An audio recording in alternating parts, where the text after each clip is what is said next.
Looking for real stories that lift you up? Welcome to Inspire and Impact, the podcast where purpose meets perseverance. This is where transformation begins and your story continues. Welcome to the Inspire and Impact podcast. I'm your host, Daniel Rosenstein. The show features real conversations with thought leaders, healers, entrepreneurs, and creatives who share their journeys of growth, purpose, and making a meaningful impact. Today, I have the honor of interviewing Michelle Hawk. Michelle, thank you so much for coming on the show today. Thank you, Daniel. I'm really happy to be here and excited for our conversation today. Likewise. Can you maybe tell us a little bit about yourself, like your background?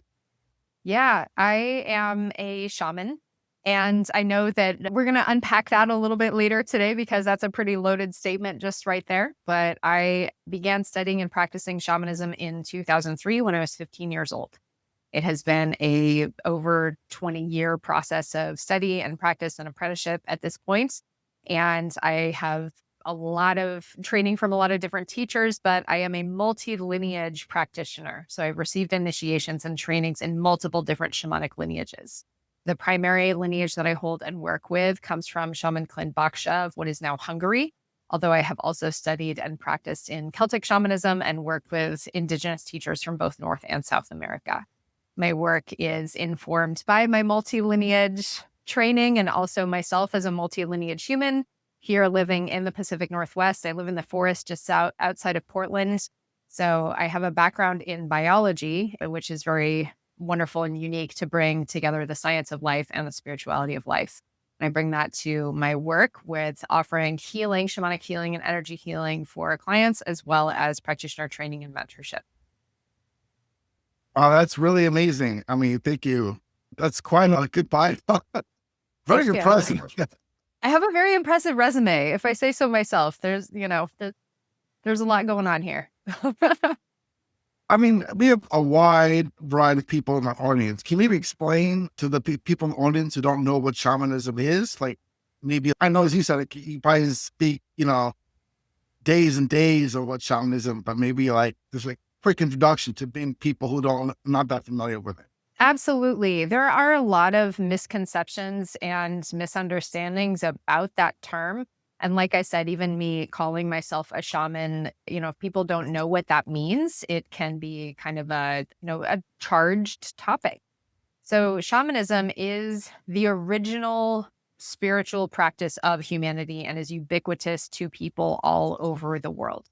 There are some misconceptions where people think that shamanism is only a practice observed by Native American people, and that's not true. The word shaman, there's two different origins of where this word comes from. The one that you see floating around the internet most often is that it comes from the Tungusic language of the Siberian people, where white anthropologists heard them use this word and they kind of made the word shaman, and it comes from the Tungusic word saman, meaning the one who knows. That is the definition that you see on the internet most often. But in my lineage, as I mentioned, which comes from Baksha, what is now Hungary, the word shaman comes from the Mesopotamian sun god Shamash. And the priests and priestesses of Shamash were known as shamas, meaning the ones who serve the light. So in my lineage, it is those who are in service to the light, who are the shamans from the Shamash and Shamas.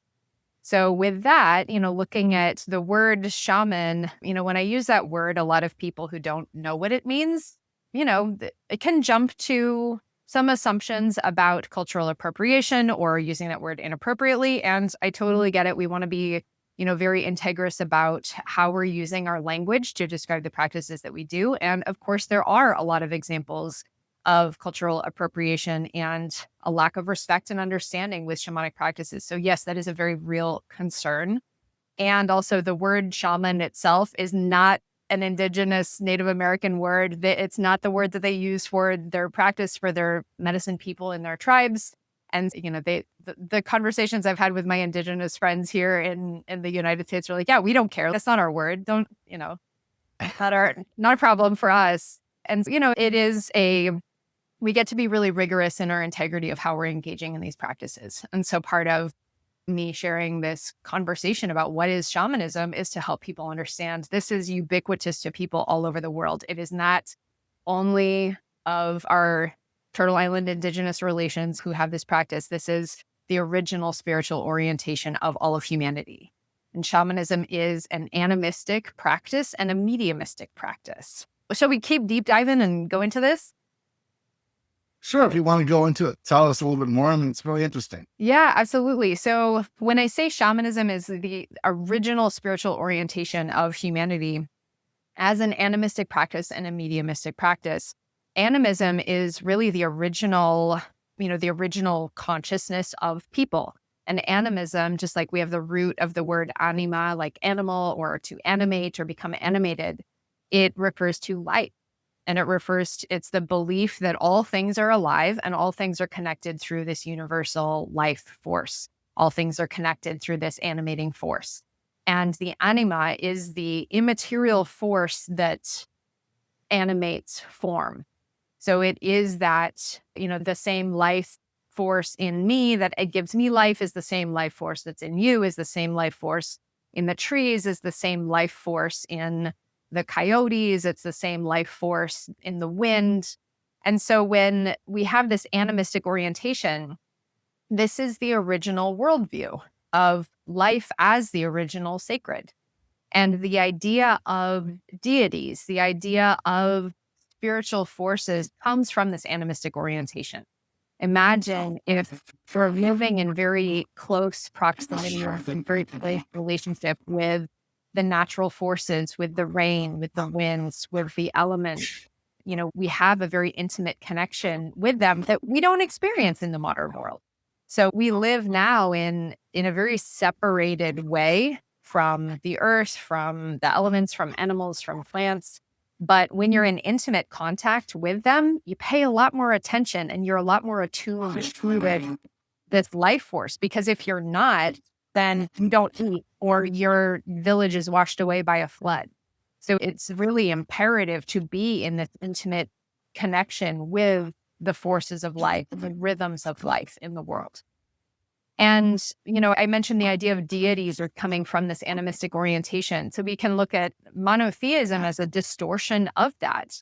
The idea of monotheism and of a non-animistic worldview is relatively recent in human history, because we have many thousands and thousands of years of people living in deep connection with the forces of life. And then with the development of agriculture, and then not everyone needed to be directly working with the land in the same way. And so the development of trades and of merchants and of, technology and intellectual services, etc. Now it's very easy for people to be separate. And so it's much easier for us to ignore the connection that we have with that unifying life force. So it is Do you think that people can kind of combine both worlds? I believe in a God, the creator of the universe. You kind of also believe in animism.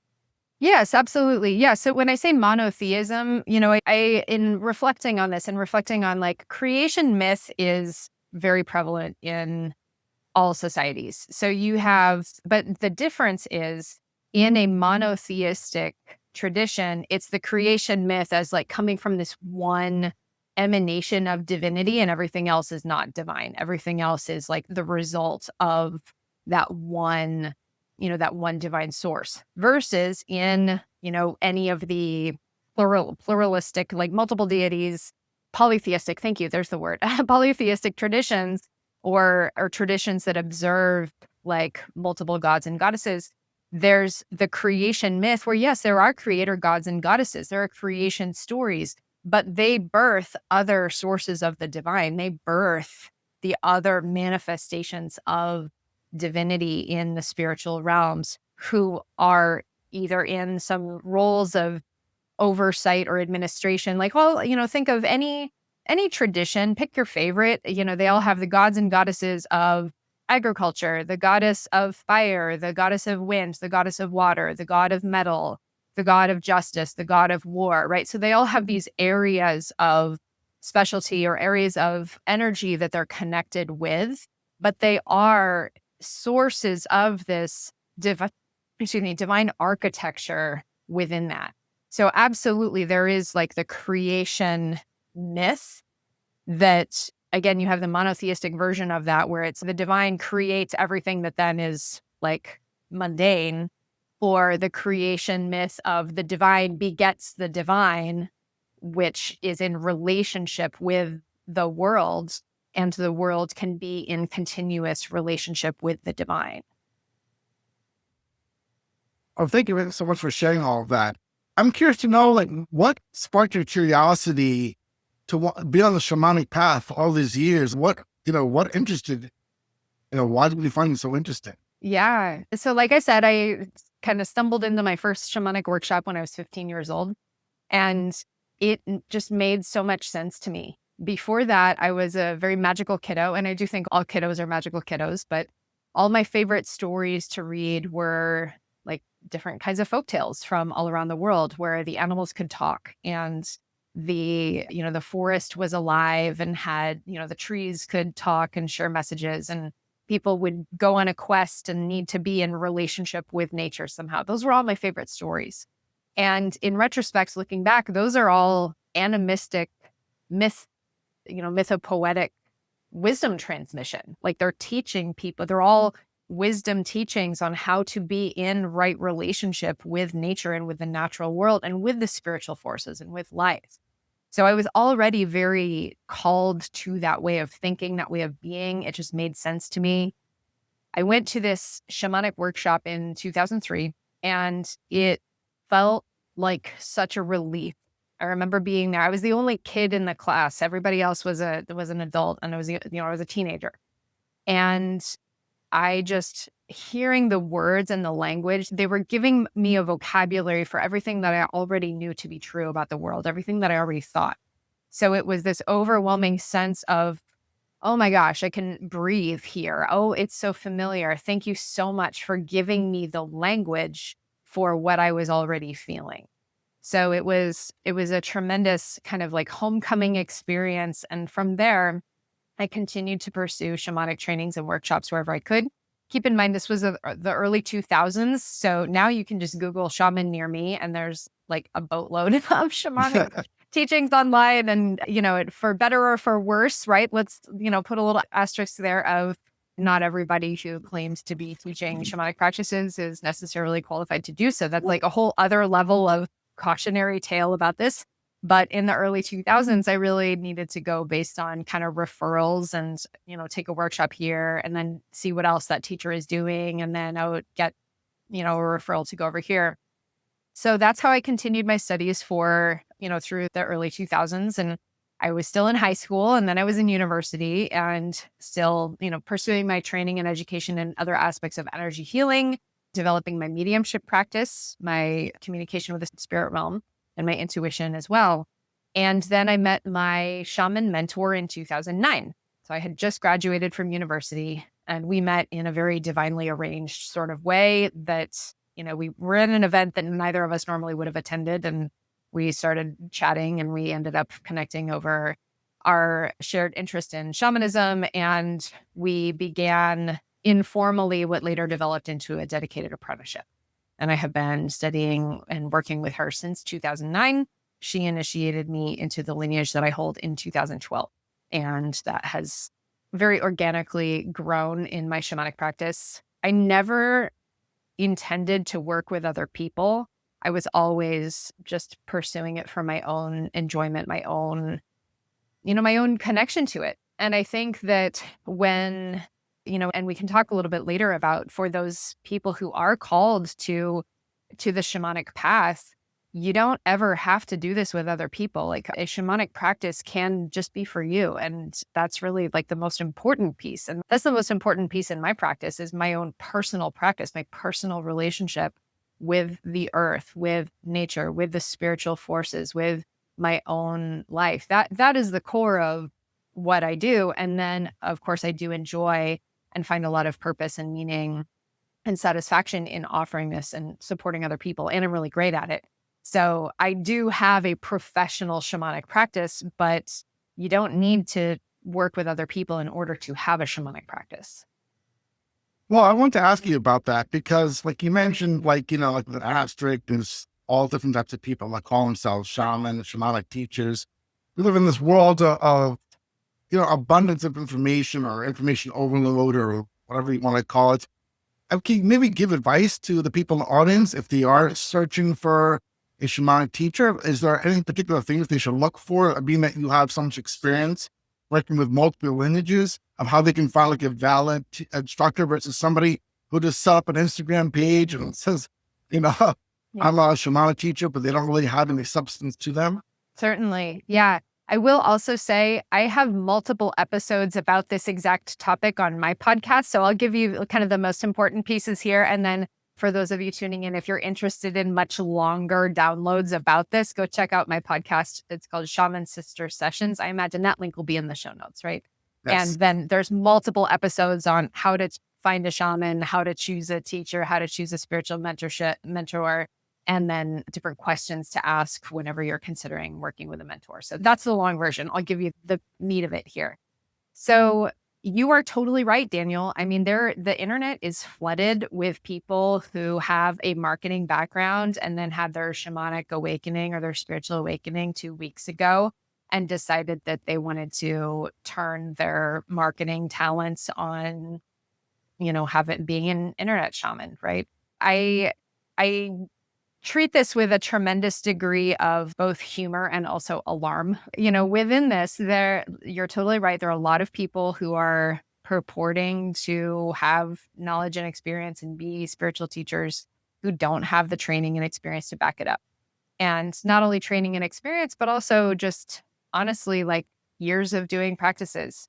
I say this now, having been on this path for over 20 years, I can look back at myself after being in this practice for 10 years and, when I was at my 10-year mark and think, oh my gosh, I know so much more now, like infinitely more now. And I'm so much more capable now than I was, even a couple of years ago. So I had that at 10 years and then again at 15 years. And now it's over 20 years. And I'm looking back at, oh my gosh, 10-year in me was just a baby. So there is this exponential depth that comes from just being in the practice for a sheer number of years. And you can't skip that, honestly. Not to say that people who haven't been doing it as long don't know things. They certainly can. They, can have received powerful initiations and deep study. But the consistency and depth of practice and longevity of practice is something that speaks for itself.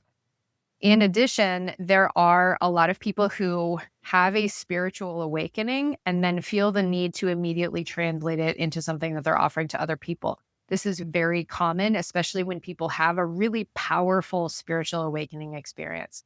I see this a lot in people who are working with sacred plant medicines. So if you go to a sacred plant medicine ceremony and you have this like really expansive experience and you feel very illuminated, and you receive some kind of message about, I'm supposed to help other people and, offer healing to other people. And then you immediately turn around and then start offering healing work to other people. Any messages that we receive are not necessarily to be taken at face value. This is like blanket advice for anyone who is receiving spiritual messages. There's a lot of complexity and nuance with that. B, they're not necessarily to be acted on immediately. It might be the kind of thing of, okay, here's the first degree shift to start cultivating your healership practice in order to prepare yourself to eventually be ready to offer this work to other people. C, the path to actually building a healthy container from which you can safely and effectively offer healing work to other people is a very long and deep study and preparation that must be approached with rigorous integrity. When we are working with spiritual forces, I think there's also the temptation to, let me zoom out for one moment. Engaging with shamanic practice is something that cannot be done effectively from a Western cultural context. So we live in the modern Western world that comes with its own set of values and conditioning and ways in which we approach information. So we live in a world where, that values open source things. Like we don't like secrecy. If we secrecy or privacy, we really believe, if it's, it should be out there, right? Like we value the accessibility of information. We have Wikipedia, we have YouTube videos about every gosh darn thing, right? And people telling their most personal stories on TikTok. So we live in this very open source culture that does not really have a context for secrecy or privacy. And in fact, views secrecy and privacy as you're hiding something or something is wrong, or why are you keeping that from me? Privacy and secrecy in the wisdom traditions serves two purposes. First, it protects and creates respect for the wisdom traditions and holds them as sacred because they're not available to everyone. It's really, like you have to earn it. You don't just get to receive these initiations or this knowledge. It must be approached with devotion and care and consistency. And number two, it protects the recipients because there is a certain degree of cultivation and responsibility and development that must take place in order to receive these powerful spiritual initiations. So that in any non-modern Western wisdom tradition, or in any wisdom tradition, secrecy and privacy is very important because it protects the mysteries and it protects the seekers, or it protects the people. In the modern Western world, we want access to everything and we want it now. So we have this natural conditioning to be like, oh, well, I can take a 6-week training and then hang out my shingle as a shaman. And that's not a good way to do it. It's not in service to you, and it's not in service to anyone who might come in through your door. So with people who are called to the shamanic path, or people who feel a resonance, or people who, like I did, love reading folk tales and love, going out in the forest and touching the trees and having conversations with the plants and the animals. It is very real. It is a way of life. There is a vocabulary for it. There is a context for it. And lean into it. Ask the trees to help teach you. Develop your sensitivity, develop your practice. And if you want help from somebody like me or another teacher, go seek out help, but make sure that you're vetting people really carefully first. Look at what they're writing, look at what they're saying. I have a podcast with like 130 something episodes, so people can go listen to me talk for hours and hours before they ever come in to work with me. Make sure that whoever you're inviting into this very, very vulnerable space, you're inviting someone into your energy field. And that's a very, I think people don't necessarily appreciate how intimate that is. Just because it's the unseen realm doesn't mean it's not real. It is very real, and it is very sensitive, and is very vulnerable. And it can be very vulnerable if somebody doesn't know what they're doing, or somebody doesn't have the rigorous safety as part of the etheric temple that they're holding to then step into the energy field of somebody else and perhaps do things that they're not aware of, or unconsciously imposing energy, or bringing in stuff that they don't even know is attached to them. All of those are hazards and dangers. And I'm not saying this to scare anybody, but I'm saying this to make you aware. Oh, thank you for the explanation. And I'm going to check out your podcast myself. I'm sorry I was so busy. I haven't had a chance to watch any of it yet, but I'm definitely very interested. Oh, thank you. You mentioned like you, at an early age, you're connected to shamanism through like the stories. It gave you that vocabulary. But I'm also curious to know, like, how's it impacted your life? Now that you've been studying and it's been part of your life for so many years, how's it impacted your life, practically speaking, aside from like giving you the vocabulary, you feel connected to the trees and stuff, but like from day-to-day life, how's it impacted you? Yeah. Well, in addition to it being my career, so I spend a lot of time in a professional context. The having an animistic orientation and a shamanic orientation in my life, even if I were not doing this professionally, it does impact my daily habits. I live in the forest. So, where I choose to live is part of that, because I have lived, in the Portland area for much of my life. I've lived in other places as well, but I do really well living a little bit outside the city. It's just very good for my constitution. It's good for my energy. It's good for everything about me. Where I choose to live, how I choose to spend my day. I begin my day every day by walking in the forest. and, spending at least an hour every day before I do anything else out with my dog, being in meditation and communication with the natural realm, touching the trees, harvesting plants, making offerings. That's how I start every single day. And, having the degree of sensitivity and awareness that I do, I have a very high degree of, sensitivity in my body. So I'm really attuned to what feels healthy and resonates and what doesn't. So it means that the activities that I choose to do are based in that. And it's not that I'm like, not, it's not that I don't go to parties. Like I go to parties, but I'm just aware of, okay, there's a lot of chaotic energy and there's a lot of stuff going on. So I can, be really grounded in myself and really stable and very aware of how I feel in that. I'm very aware of the energy field of people who I spend time with and very attuned to, what energetically is going on within those relationships. Brings a lot of awareness to my food, my diet, so it really, honestly, everything about my life is informed by this underlying foundation that I have. And, the practical implications of living an animistically oriented or shamanic lifestyle are that, again, we're connected with that life force, meaning we're connected with our own life force and also the life and all things around us. So that's the first piece. And then the mediumistic orientation, which I didn't really talk about yet, but shamanism is a mediumistic practice, meaning we're in communication with the spirit realms. We're in communication with the spiritual forces. So when we are aware of the life force in ourselves and in other beings, we tune into what are those dynamics? What are the, what does health really feel like for me? So that I know when I'm feeling like, oh, something about this energetic dynamic isn't healthy, or wow, I feel like I'm kind of depleting myself, so I need to do cultivation practices. So we have a very high degree of responsibility that comes with that because we have the knowledge to know when we're out of alignment or when we need to be very impeccable with our energetic hygiene.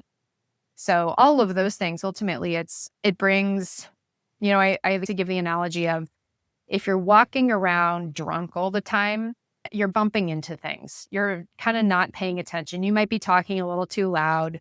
You might be like having a conversation with someone and you kind of can't tell that they're a little uncomfortable and they want to go away. Or you might just be eating fistfuls of Cheetos, right? So there's that version of life that is, a little bit impaired, a little bit unaware, where we're engaging with things from a place of just a little bit of lack of awareness. And being attuned is like if you sober up. And then, I can tell I'm speaking a little bit too loud. I'm going to modulate my voice with the tone of the room. I become much more capable about attuning to energies of myself and other people. Instead of grabbing fistfuls of Cheetos, I'm going to take time to prepare a whole meal with protein and vegetables, right? So it essentially increases our capacity to be sensitive and aware and actively participate in a healthy way in all areas of our lives. Does that make sense? Yeah, thank you for sharing that. I mean, that's really amazing that it impacts like not just a small part of your life, like every aspect of your life. Yeah.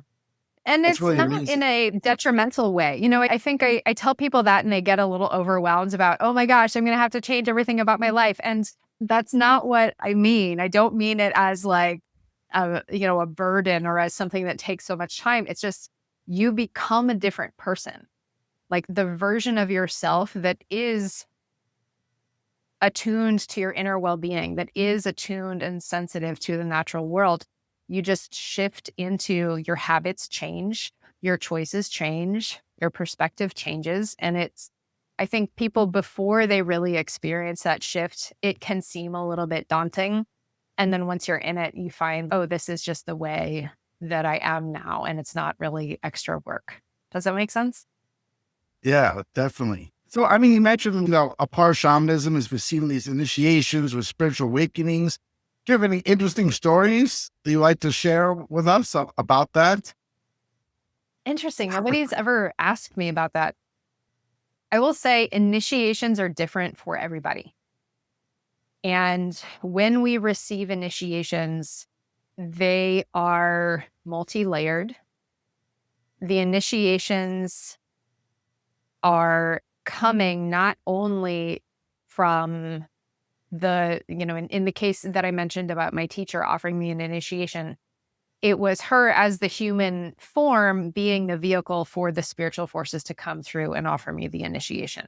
So when we receive initiations, it is really from the connections that we have with the spiritual forces. And I want to put a big asterisk next to that, because this is getting back into that dangerous territory that I mentioned earlier about people who have a shamanic awakening and then go hang out their shingle right away. If you can't tell the difference between an activation and an initiation, then you have no business calling it an initiation. So there's, so I'm going to be, out of respect to the privacy of the initiations that I have received, I'm not going to tell any stories about that, because that is part of that tradition of privacy that I mentioned. But I can share a little bit with people about awakening experiences and how they're different from initiation experiences, and some things that people can tune into. How's that sound? Yeah, it sounds good. Great. Okay, cool.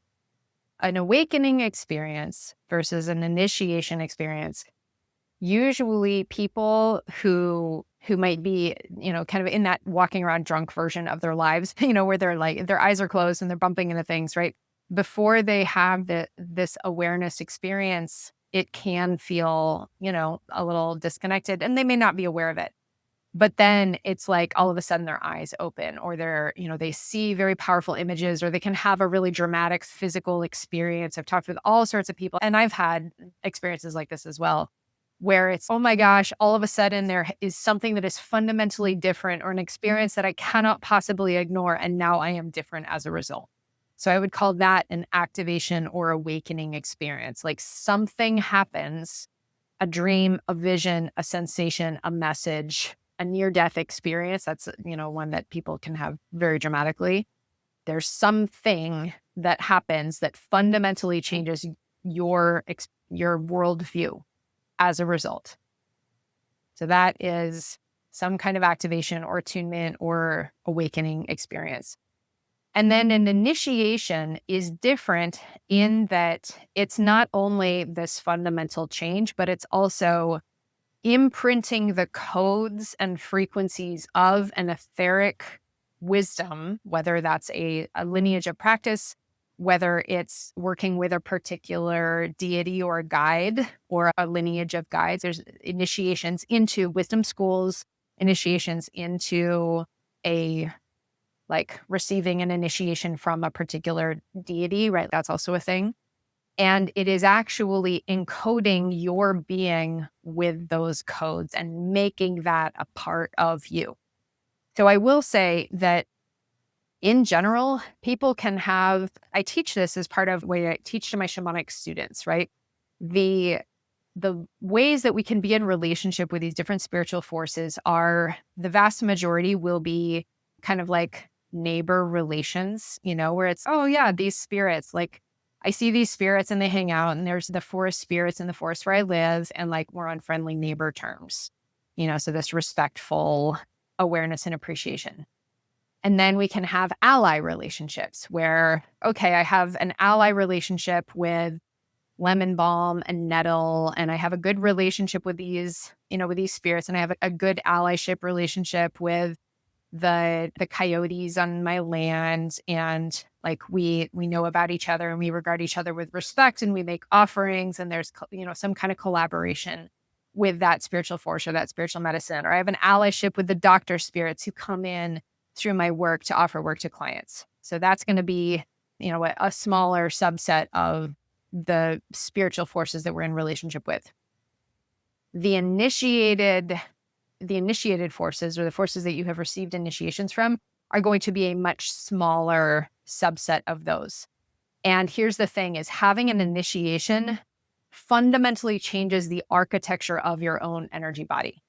And people can receive initiations through many different forms, either from kind of a direct, almost like being struck by lightning kind of initiation, where I've had those where it's, wow, this came out of nowhere and it like rocked me to my core, and all of a sudden, this thing was coming through me. So that was a, being hit by lightning experience. Is very startling.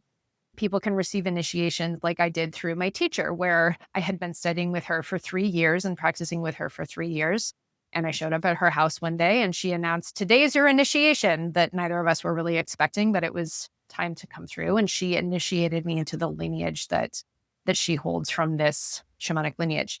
And then people can receive initiations also through requesting them and through deep study and devotion. Like people who do sacred plant dietas or master plant dietas can be in deep study and meditation and request an initiation from a spiritual ally by being in this really deep devotional process over a prolonged period of time.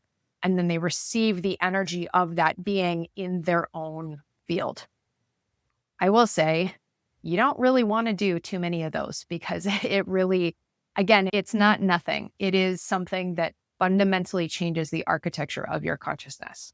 So for people who don't really know what an initiation is or who are seeking, I know a lot of people who work with the master plants. That's a really easy example to put my finger on because it's very in vogue, honestly, in the pop culture consciousness right now of everybody wants to drink ayahuasca and everybody wants to go to the Amazon and do master plant dietas. And it makes me, again, kind of alarmed because it is not something to be treated with a cavalier nature. And again, the seriousness of that is like you are inviting in a spiritual being to come into your body and your energy field and to change you. You are inviting the spiritual force of another being to come be part of your being. And that is not to be taken lightly. It is something to be taken very seriously. So that is the difference between an awakening experience of, wow, my eyes are open. I had the most beautiful visions. I had this really powerful healing experience. It might have been really hard, but wow, now I'm different. Versus an initiation. I have received another spiritual force into the architecture of my being, and now that is part of me. Does that make sense? Yeah, and that's really wonderful. So you mentioned how shamanism connects us to like the spirit world, to spirit beings.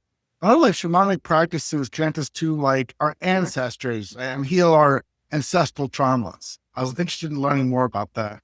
Absolutely. Yeah, ancestral work is a big part of any shamanic practice. And I think this is particularly important when we're looking at, kind of how do we develop what do I want to call it? Like a responsibly authentic shamanic practice and an integrous shamanic practice in the modern Western world. So here, I live in the US. You're also in the US. Where are you located again? I'm Florida. Florida, that's right. Okay, yeah. So we live in the US. And here in the United States, we have a whole lot of people, the majority of people who live in this country, their ancestors didn't come from here, whether they are the descendants of people who came here as refugees or immigrants or enslaved people or colonizing people, however that happened. We have a lot of people who live in this country whose ancestors did not come from these lands. And of course, there are people who do have that. And we also have a lot of people who maybe don't live on the same lands where they were born. So we have kind of these three, and we do have a lot of multi-heritage people in this country. So with that, there's, we can all of us, every human being on earth has indigenous ancestry because there are indigenous people from all areas of earth.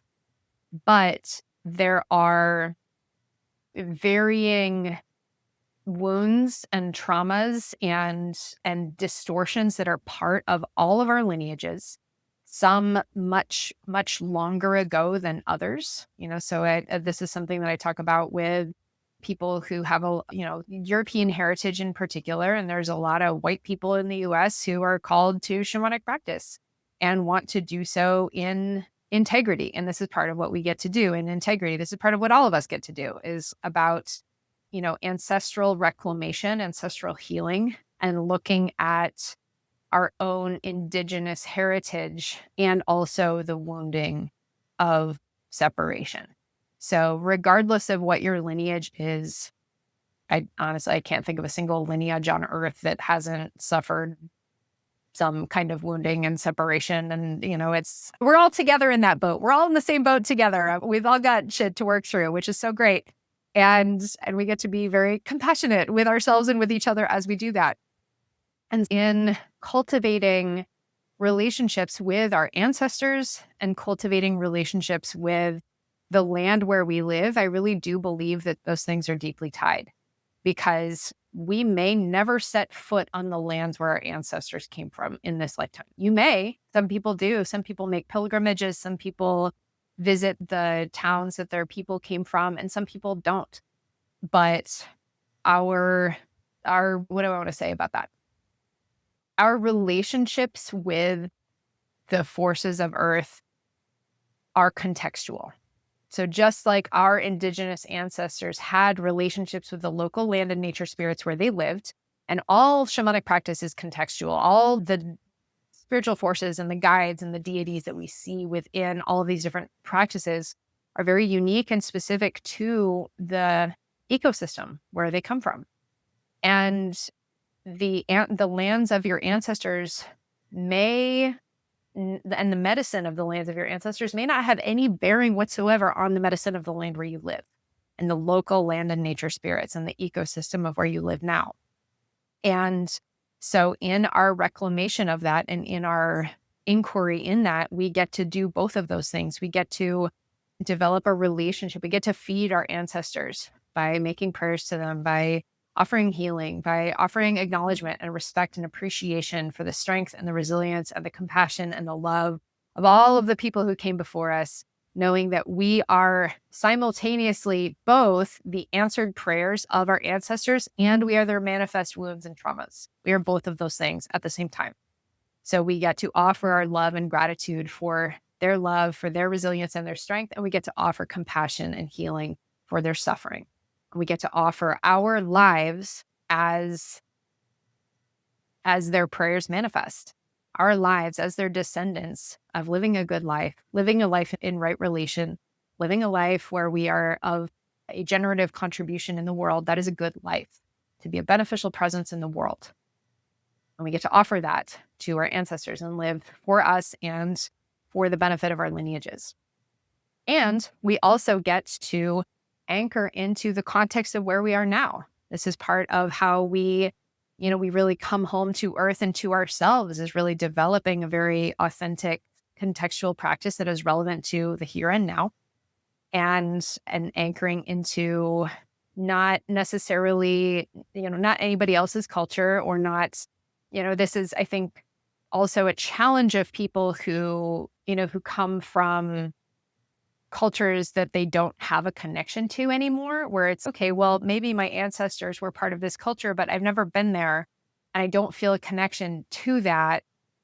So how do I develop an authentic practice that is authentic to me and also respectful and not taking things from other people's cultures?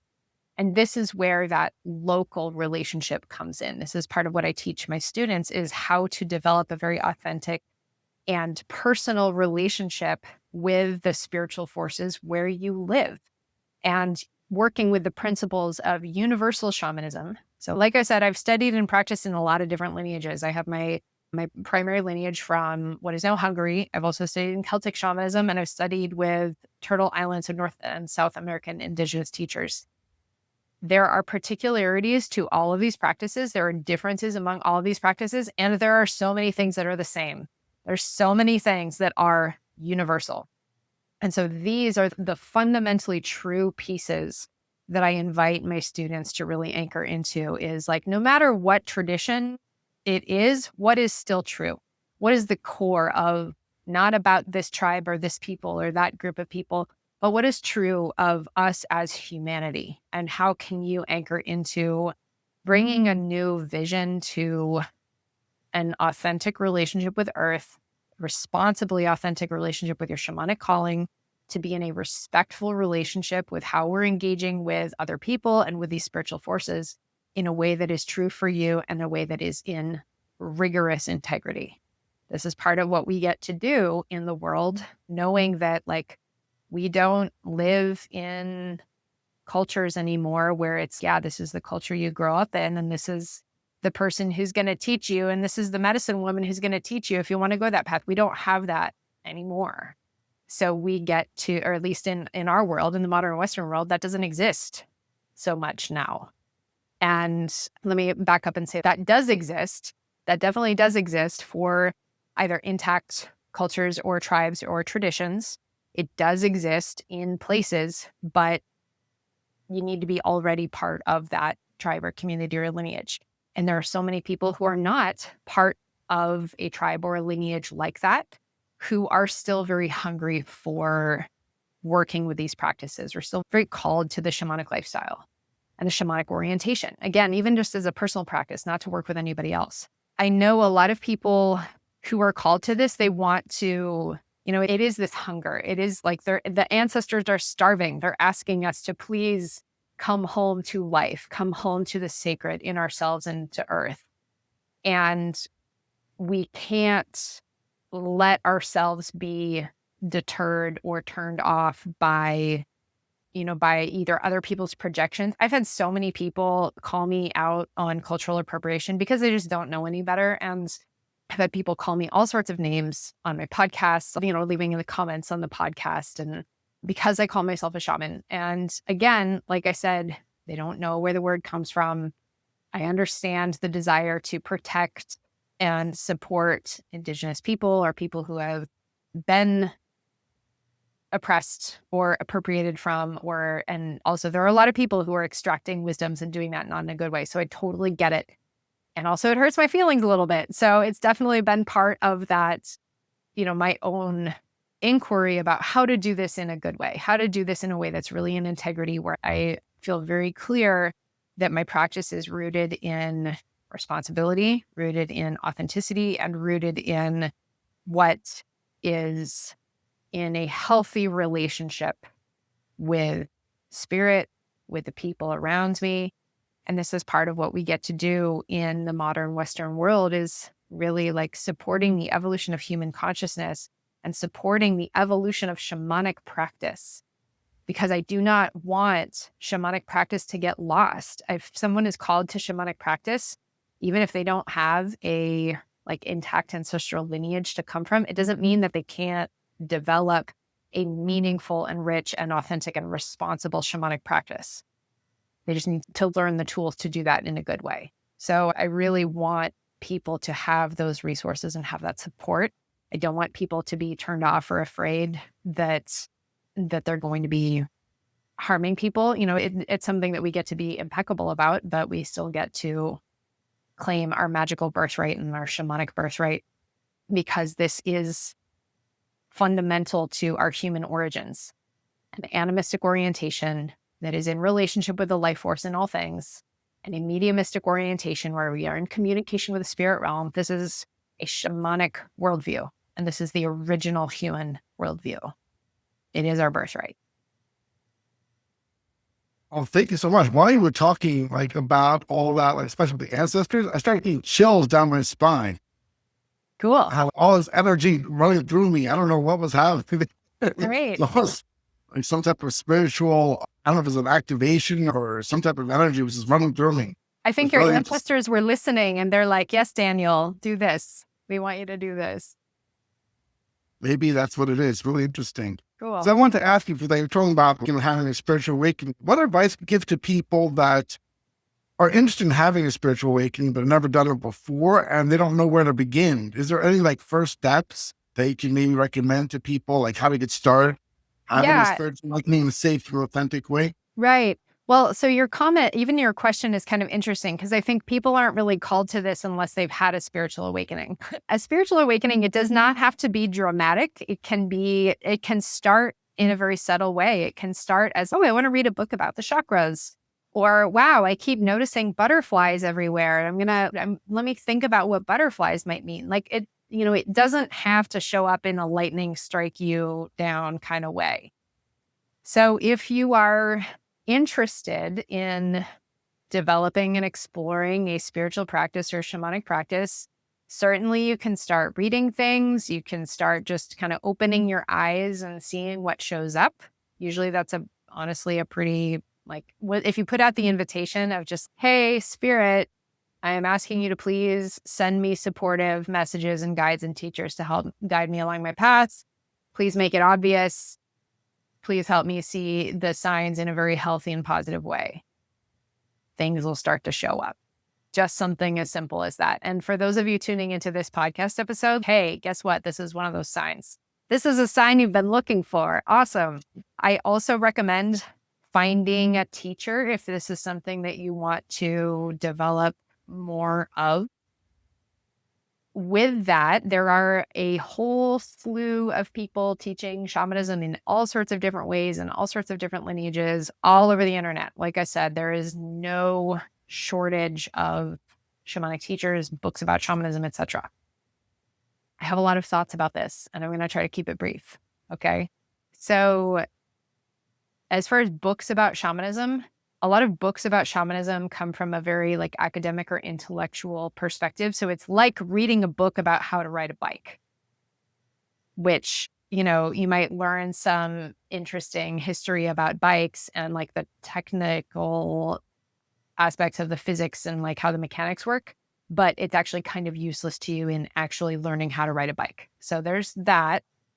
There's the experiential, you know, I actually tell people whenever people ask me, what books can I read about shamanism? I'm like, don't read books about shamanism. Go read like Indigenous folktales. Because again, those are the wisdom transmission stories through the original style of wisdom transmission, which is storytelling. And it's teaching people about like how to be in respectful relationship with the spiritual forces in the world. So that is what I would recommend is read folktales, go outside and touch trees, go put your hands in the dirt. Go outside every day, notice what happens, start looking for podcasts, look for teachers, look for, you know, just put out the feelers and things will fall in your lap. Honestly, like I don't have a better explanation than that, because if you put out the intention and you put out the feelers, things will show up, and just follow the breadcrumbs. Can you share with us about some of your offerings? Happily. Yeah. So did my video cut out a little bit? There we go. Okay. As I mentioned, I offer shamanic healing and also training and mentorship.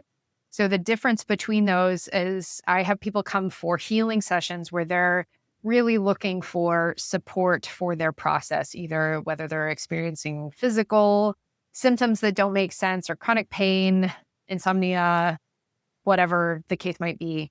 Also spiritual pain, grief, trauma, emotional grappling, you know, so they're coming really just to receive healing work. And so I offer that both in person and online. I have clients all over the world. We just meet over Zoom.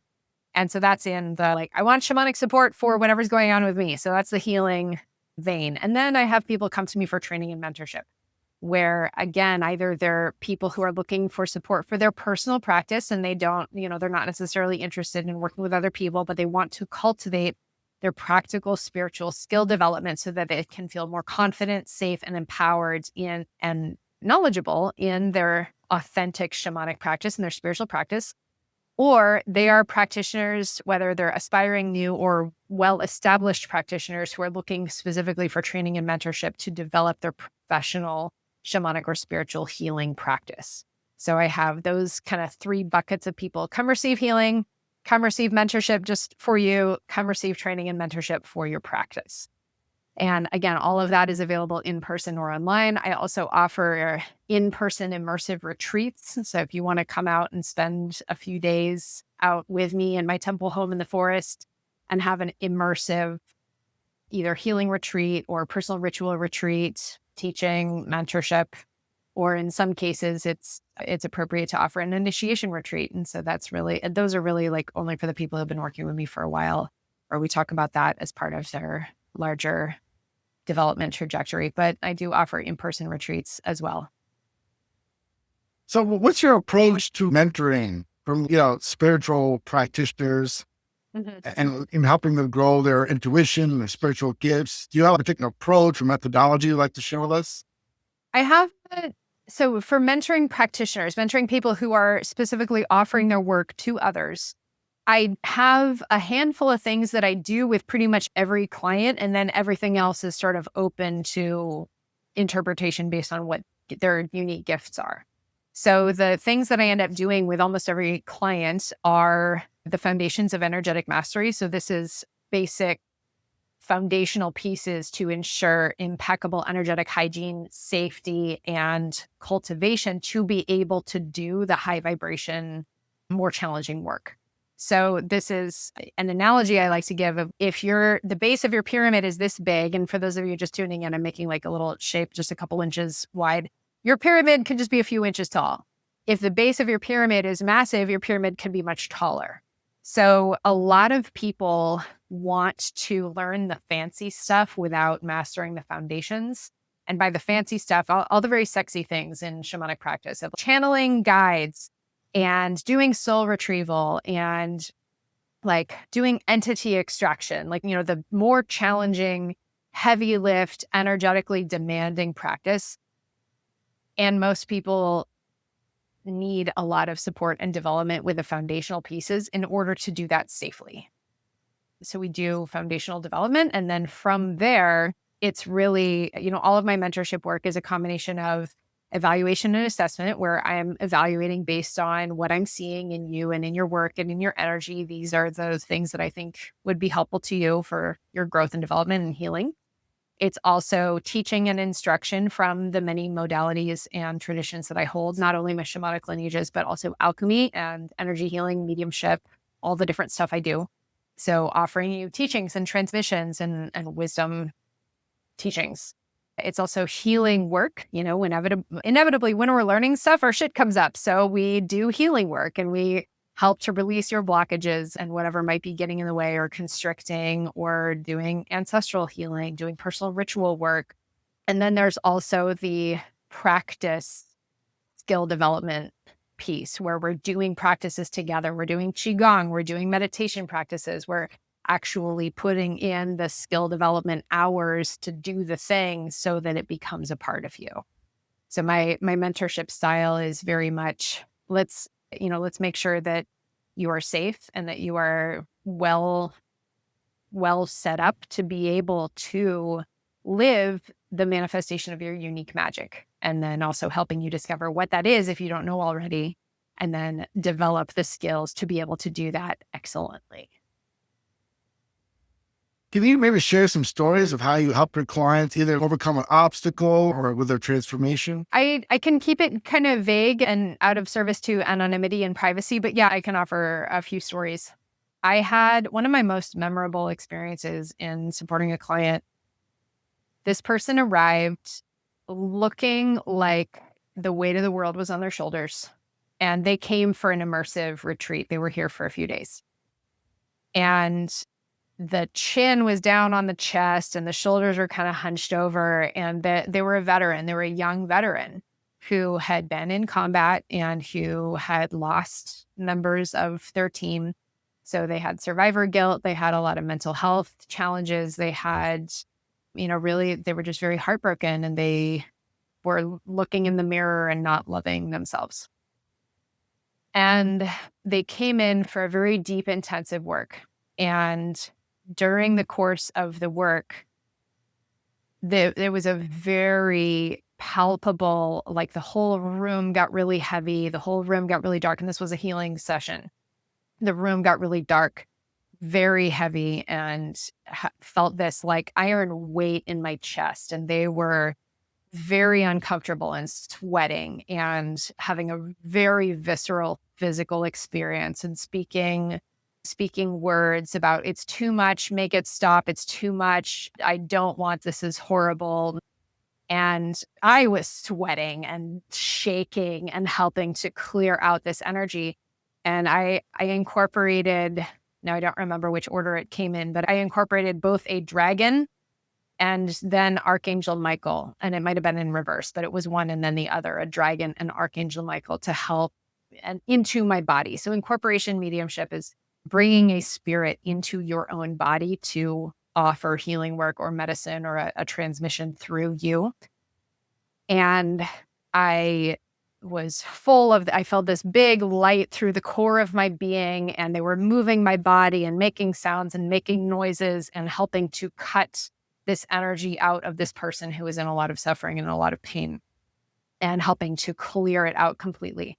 And I was singing these songs and feeling these like golden ropes of light coming out of my mouth to pull this thing out of this other person. And then there was a shift. Instead of saying, it's too much, I don't want it, make it stop, they put their hands on their heart and they said, I've got you, meaning talking to themselves. I've got you. I've got you. It's okay.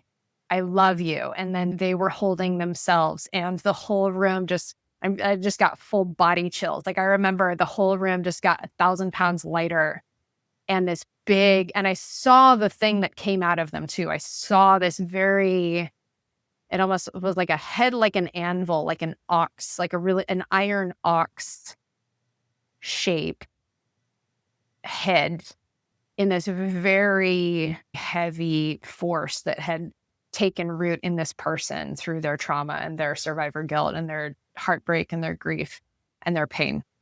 And the room just got 1,000 pounds lighter. And I just remember this like feeling the weight come off of my own body. And they went, instead of writhing and sweating, they got still, and they were holding a hand on the heart, a hand on the chest. I've got you. I love you. It's okay. I'll never leave you. Talking to themselves. I'll never leave you. And then we did some like very peaceful work to bring in light. And the whole time they're just saying, I've got you. I'll never leave you. And then after about 10 minutes, they sat up, and their face, I will never forget, they looked like a completely different person. They were smiling. And they spent the whole rest of that session just with their arms wrapped around themselves, holding themselves in a hug. And then the next day, they woke up in the morning and they're beaming, smiling.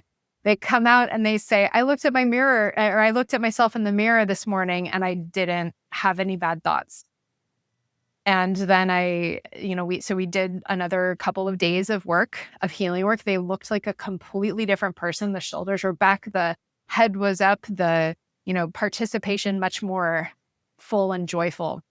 And then I kept in touch with them afterwards, and I got an email and noted, kept in touch and did some integration work. And then they sent me an email about a month later to tell me that they feel like a completely different person and their life has completely changed for the better. Their relationship with their partner, much healthier and more loving, feeling good about themselves, looking in the mirror and feeling gratitude and love for themselves. And that was a couple of years ago. And I've been in touch with them recently about possibly coming back and them acknowledge for another retreat, another in-person intensive. And they're saying, yeah, the last one was a lot. So I'm kind of nervous, but I know I'm not the same person. So and I know that I can handle whatever comes up. And because I trust myself, and because I had such a positive experience and a powerful lasting change from the last one. So that is one of the most memorable, viscerally powerful liberations I've ever offered to a client. And I think about it every time. I will remember it forever. It was, yeah. And a lot of my work with clients is not that dramatic. It's still powerful. It's, that is probably one of the most, if not the most dramatic experience I've ever had with a client. Yeah. Well, it's amazing. Thank you so much for sharing that. You're welcome. Yeah. If somebody would have any questions about a conversation today, or they're interested in working with you, what's the best way they can reach out to you? Yeah, I've got a couple ways actually. So I would like to offer to everyone, if you are called to shamanic practice or shamanic work, or you're curious to know more about what does this mean for working with your shamanic energies, your shamanic gifts, go download a guide from my website, and that link will be in the show notes as well. It's a guide to activate your shamanic gifts and how to explore that and what shamanism means and how this might be manifesting in you. So go download the free guide. It's free. It's awesome. And then if people are interested in talking about your journey and what kind of support might be right for you, you can also do that through my website. My website is michellehawk.com, Michelle Hawk, like the bird. And again, all those links will be in the show notes, I'm sure. But go download the guide, read it, see what calls to you, do some of the meditation practice that's in there.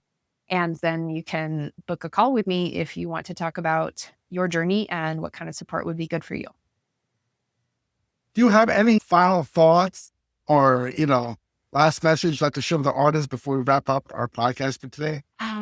Yeah, I mean, I feel like I gave a lot of thoughts, and of course I could talk so much more about this. Let me just let that be my last thought. There is so much depth and richness and nuance to all of this with shamanic healing, with spiritual awakening, and there are as many facets of how that can express and as many gifts of how this can manifest in the world as there are drops in the ocean. Because the way that shamanic energies and the way that your spiritual practice will manifest will inherently be unique because it is coming through you.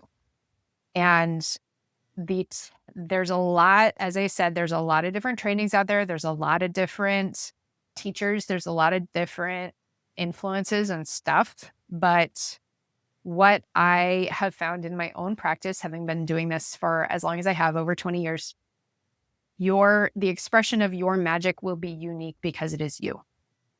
And do not engage with practices that try to make you fit in somebody else's magic, because that's not going to feel good and it's not going to be true to you. Part of what we do that is our, I keep using the term responsible authenticity, where this is part of the joy and the fun of shamanic practice, is really discovering, how does the spirit realm want to collaborate with me? How do I want to collaborate with the spirit realm? What is the expression of my magic? What is the expression of my magic in my personal practice? And then if you choose to do this work with other people, or if you're called to do this work with other people, what is the authentic nature of my service? And how can I serve in the most effective, aligned way that is unique to me and in deep, reverent devotion and support for the spiritual forces that are working through me? So it does require, a pretty high degree of tuning in and checking in and responsibility in that regard. It is so worth it. It is so lovely. And, I've been doing this for a super long time because I love it. Honestly, Daniel, you asked me at the beginning about what got me on the path or why did I keep doing it? It's because it's fun, because I love it, because it is a way of being in the world that just feels so good to me. And I think it's a way of being in the world that humanity really needs. When we're more connected with life force in ourselves and in each other, it's a whole lot harder to be oblivious. It's a whole lot harder to inflict harm on other people or animals. It's a lot harder to go back to stumbling around tripping over things through our lives, because once you're awake, you can't really fall asleep again. And I think our world needs more people to be awake. Well, Michelle, I really loved our conversation today. I really don't want it to end, but unfortunately, about I kind of have to put a wrap on this. I just want to thank you so much for sharing all your wisdom and experiences and your knowledge with our audience. It really meant so much to me. I mean, I think you're such an amazing person.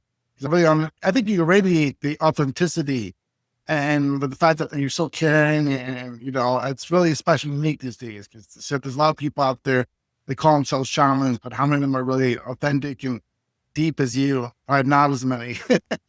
Much less. Thank you, Daniel. I really appreciate that, and I so enjoyed our conversation. Thank you for inviting me to be a guest on your show. I hope this has been helpful to all of you tuning in. I hope this has been helpful to you. I hope you found some inspiration or recognition in this, and feel free to reach out to me. You can send me a message through my website, michellehack.com. I would love to hear how you enjoyed this episode. Like I said, feel free to download that guide and book a call with me if you're called to explore and develop your practice. So Daniel, thank you so much. This was so great. And yes, of course, we could talk forever and ever, and there's so much more to talk about, but let's leave people more to percolate on. There's always more to dive into.